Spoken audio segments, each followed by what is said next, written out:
You're listening to Sip and Grow the podcast, the show where we taste awesome, delicious wines while having unfiltered conversations about our passions, experiences, struggles, entrepreneurship, and life. My name is Nicole Di Pasquale, and I'm a wine enthusiast just trying to pursue her passions and dreams while taking you on the journey with me, one episode at a time. My ultimate goal is to not only bring you wine knowledge and value, but also inspire you to enjoy your process and journey in pursuing your passions and dreams. Because guess what? The person you become while enduring the process is more important. So sit back, grab a glass, and let's sip and grow together.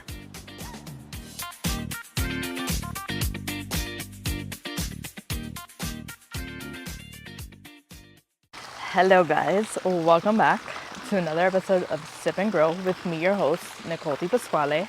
Today we have yet again another Georgian wine. If you didn't listen to the previous episode, I'll just fill you guys in real quick. This is actually from the same producer that I tried out in our previous episode, and it's a Georgian wine. So they are a family that produces wine, and the whole concept behind their labels is that each label is named after one of the siblings of the family. So each wine characteristic matches the personality or of like the specific sibling. So like for instance, this one is a red wine, and it's for Anastasia. The number, I really tried to find out what the number means, but I have no idea. In the previous episode, I did mention that I learned about this producer through one of my Total Wine friends. And he was telling me their backstory as to why the label is the way it is, because they came into the store and kind of explained their story. I did ask about the numbers, but he didn't know either because they didn't explain that part. And I tried looking for it online, didn't find the backstory to it. But they do have a website where you can see all their wines and what they produce and where they produce and all that good stuff. But this is a 2022 vintage. It's from a region called Kakheti. It's spelled Kakheti. It's in the eastern part of Georgia, and the area within that region is called, I wrote down how to pronounce it because I can't like really pronounce it just by looking at it. It's just really different than what it's spelled like. So it is pronounced, let me look at my notes here, Kitsmaruli. It's spelled Kinddzmarauli.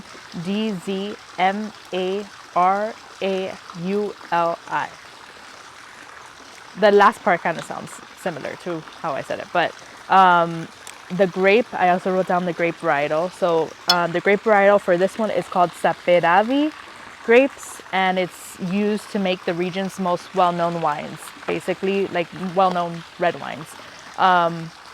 Like I said, this is in the eastern part of Georgia, and I am excited to try this because I've never tried Georgian wines except for the one from the previous episode, but it was a white wine. It wasn't a red wine.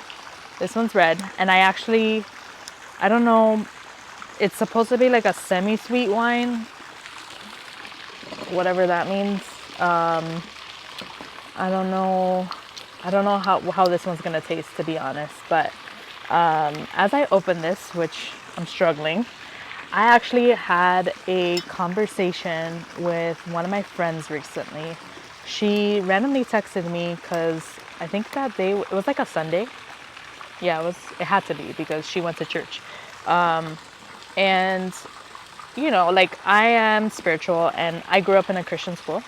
But I consider myself more spiritual than anything. Like I don't necessarily belong to like a specific group, like, you know, Catholics or Christians or whatever. But I have my beliefs, and I believe in God, the universe, energies, all that good stuff. And we were talking, and she was telling me how like a couple of things that has been going through her mind lately, and how in church. She went to church with her mom. She goes whenever she can. And she sent me like a verse that came up that day, and it just, I'm struggling here. I'm so sorry. I'm struggling to open this. And she sent me a verse which I wrote down. I'm not going to read the entire verse because it's kind of long, but I'll tell you for reference. It's Joshua 1:1-9. And the last, I really like resonated with the last sentence because it's overall basically, it ties in with like what we talked about and what I want to share with you guys. But the last line says, "Do not be afraid, do not be discouraged, for the Lord your God will be with you wherever you go." Now you can interpret that whatever way you want. Like if you don't believe in God, believe that, you know, the universe is always with you and will go with you wherever you go, or whatever, energy, higher power, whatever it is that you believe in is always going to be with you. And she was just talking about how crazy our mind works, and how our, like, that negative voice that, like, whenever you're in like let's say you grew from a situation, or you got promoted, or you got a new job, or you have a new opportunity, whatever it may be, whether it be a job, a creative opportunity, moving to a new place, whatever it is that you upgraded in your life. It's crazy how our mind works, and how our mind tries to like tell us how we're not supposed to be there, or like, you know, like things are gonna go wrong based off of previous and past experiences, or like previous beliefs that our mind has. And she was just like, it's so crazy how you can go from like 0 to 100 real quick with your own mind, which at the end of the day, like, you have the power to change your life for the better or for the worse, because our mind is such a powerful tool. And we were just talking, and I was like, you know, it's so funny. Like, I thanked her first and foremost for like the message she sent me, because I needed to hear that in some way, just because of like certain things that I was going through. But also, like, it's just crazy how you, like, I told her, no matter what, the room that you're put in there in that room because you belong in that room. Like, if you weren't ready to be a part of that opportunity, or a part of that room, or a part of that group of people, you wouldn't be there. Because no matter what, like, the universe, God, higher power, whatever you believe in, is gonna put you in a situation when you're ready to be put in that situation. Now, when you're in that room or that situation and you feel like imposter syndrome, that's like your mind, or the negative thoughts telling you that like it's your previous thoughts creeping up, right? Because you feel like, I don't deserve this, or I shouldn't be here. But at the end of the day, like, if you're somewhere, it's for a reason. Like, you're ready to be there, whether or not you like it or not. Like, you're ready to be in that position at that moment, at that time, because everything happens for a reason, and you're put in those places for a reason. And then like we got into so many topics, but like we started getting into how, like, you know, you have certain friends that like you can't have these conversations with. And then I told her, I was like, well, first of all my close friends, we definitely have these conversations on a, you know, day-to-day basis, because we're just so hungry for growth and, you know, evolving and to better ourselves each day. But also, I was like, there's certain people that come into your life, or are part of your life, because you're meant to open their perspective to something different.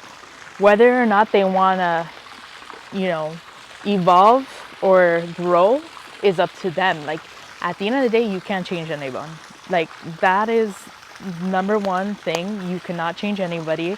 You can only, like, I live by this. I promise you, I live by this. You can't change anybody. You can inspire someone to change, but you cannot change somebody. Because at the end of the day, we're all individually unique, and we all make our own choices. And at the end of the day, you can, you know, show someone like what you believe, or how you live, or how you got to where you got to. But at the end of the day, it's up to them to be like, you know what, maybe I should try that, or like maybe I should do that to like evolve and be at a better place than I am right now. But like ultimately, it's up to them. It's up to everyone to, evolve themselves. You cannot do that for someone. All you can do is inspire them to be better for themselves. That's it. Period. But it was just a cool conversation, and she was like, like thanking me for having the conversation. I was like, yeah, anytime. If you want to have that conversation again tomorrow, like, let's do it. Like, because like I said, like every situation that you're put in, or every conversation, or every person that you encounter is for a reason. And like, it's either shedding light into something that you need to focus on, or it's because you're meant to be that inspiration or spark for change for that person. So I challenge you. I challenge you to inspire someone in your life to, evolve or do something better for themselves. And if they don't, like, of course, that's on them. But, just every day live your life to the best of your abilities to inspire others to be the best that they can be. That is my TED Talk of this episode. Anyways, let's go ahead and try this wine. So immediately just looking at the color, it's like ruby red. Plum, well, it's more like a plum, like a purpley red. So like a plum red. Ooh, that is intense. That smells like,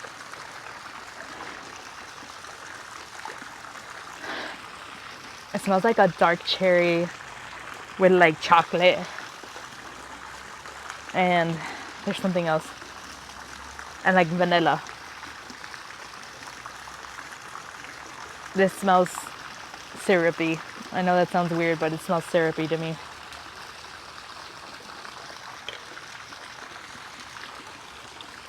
What in the Jesus? That is not what I expected.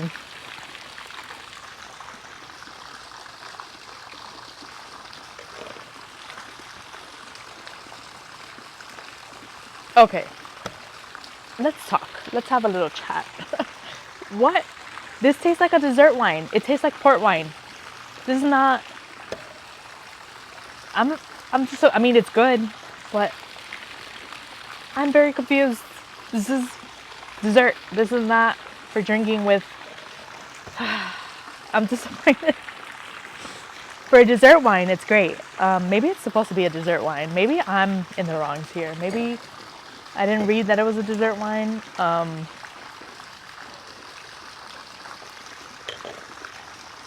I promise you, it tastes like port wine right now, and I am shooketh. I expected it to be like not a port wine. I expected it to be a regular red wine, and now I'm getting sweet wine. It's a semi-sweet wine. That's what this is. I'm disappointed. I'm so sad.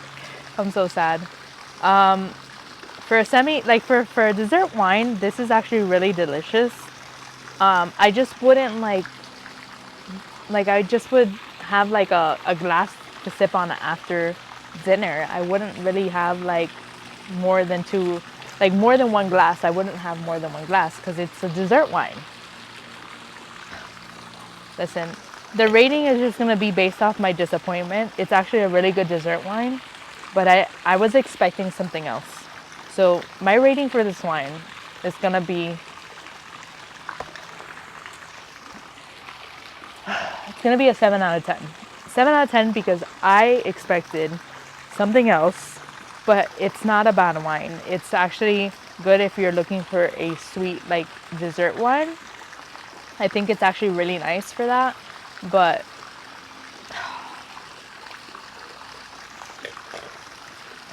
I'm disappointed. Come on, Anastasia, like I really was expecting something else.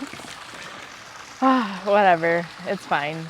Anyways, this cost me $18.99 in Total Wine. So if you want to try it, highly suggest you try it after dinner. It's a dessert wine, not as a dinner drinking wine.